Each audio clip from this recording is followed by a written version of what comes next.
So, hello class, welcome to Coding Tips. I'm your instructor Mr Igunza, and in this video we are going to see how to create a chat application using React.js and Java Spring Boot.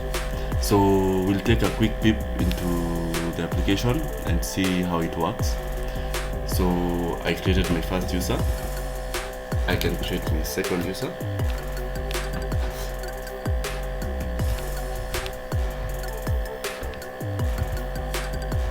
So you can see another user is created, and I can send a message to this new user.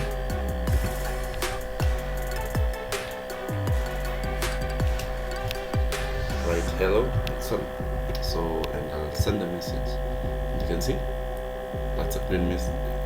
The message is sent, and the message is from Coding Groups. So we are going to create such an application in Java, and I will take you through the steps of creating one. So I hope you have Visual Studio installed, and also I hope you have IntelliJ installed on your computer. So let's go ahead and start. So in this application we are going to use Spring Boot as I did earlier, and we are going to get the dependencies for Spring Boot from this site. So we'll start. You have to choose the language. For my case, I already chose Java. I already chose Maven. I already chose a specific snapshot for my program, which is 3.12.2. So I also chose the project metadata. For example, the group, the artifact name, the name, then the description. As you can see, chat application using Spring Boot Java. Then the package name was automatically generated after keying in the name and the artifact name. So packaging, you can see I'm using Jar. Then you can see the Java version is 17, and to be specific, very specific, I'll show you my Java version. And to do that, I'm going to open command prompt, and on opening command prompt I'll run a specific code so that you can view my Java version. So I'll write Java hyphen version, and you can see I'm running Java 17 on my computer. So after choosing the Java version, I'm also going to choose the types of dependencies I'm using. So to get the dependency, you have to click here, then choose the specific dependency. So for my case, I chose Logbook, which is already added. You can remove them just and add them again. I already chose Logbook, and Logbook is important since it helps us reduce boilerplate code. So we don't have to write plenty of code when using Logbook, because it automatically generates the code for us.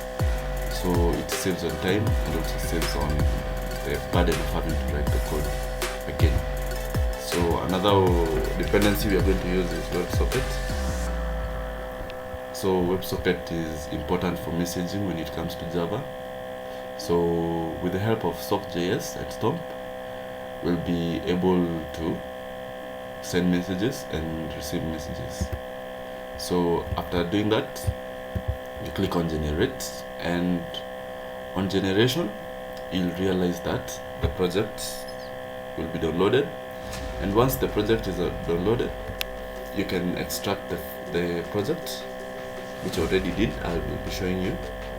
So, and after that you open it on the IDE. So I'll go straight to my IDE and open it so that you can see what happened. So to open my application from the IDE, I'll have to go through a series of steps. First of all, when the project is already extracted, you have to go to File, then choose Project from Existing Source. So this was the project I generated.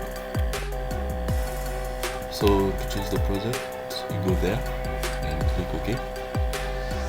So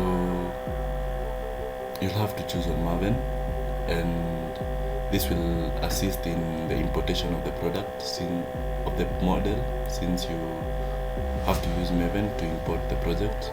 Then click on finish and you will be done. So the first thing is creating, so we'll go ahead and start building the application. So to build the application, you have to open the project files from the application or the project itself, then go to Java. Then on Java, right click on the folder, coding drips, then choose new package. So the name of the package will be models. And before that, first we'll need to set the server port. So we are going to run this application on port 8080. So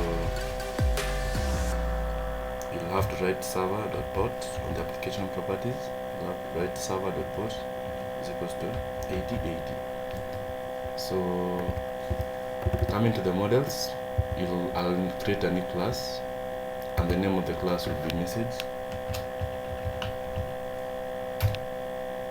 So to start off first, I'll write some of the entities which will be in the message class. So this first one will be sender name. The second one will be receiver name.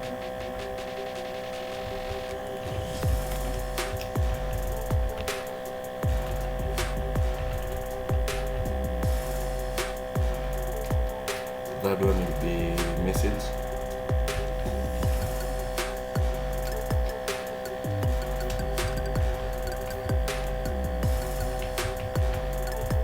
So the other one will be date, which will also be a string in this case. Then the last one will be an enum. So we'll have to create an enum class for this message, and the enum will be called status. So we'll write private string. No, sorry. Write status, then status. So to avoid confusion, I'll write this one to be capital S. So I'll go ahead and create an enum for this one. So it will ask me.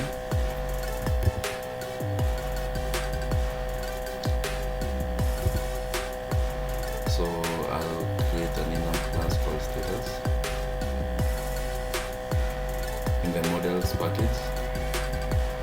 So in the enum class we'll have three entities, which are join, message, and leave. So going back to our class, message class, we'll have to introduce getters and setters. And since we made use of Longbook, I can only annotate so that it can automatically generate. So setter,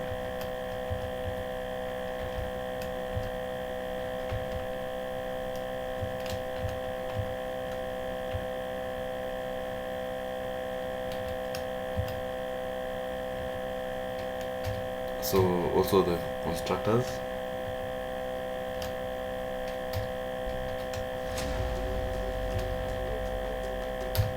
So for now we are done with the models, and for the next part we'll create a configuration folder or a configuration file. So I'll name it config. Then inside the config, I'll create a simple config class. So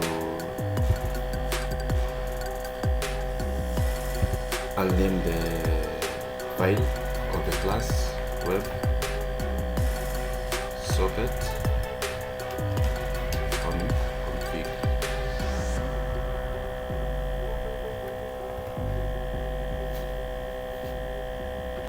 wrap up things, I'll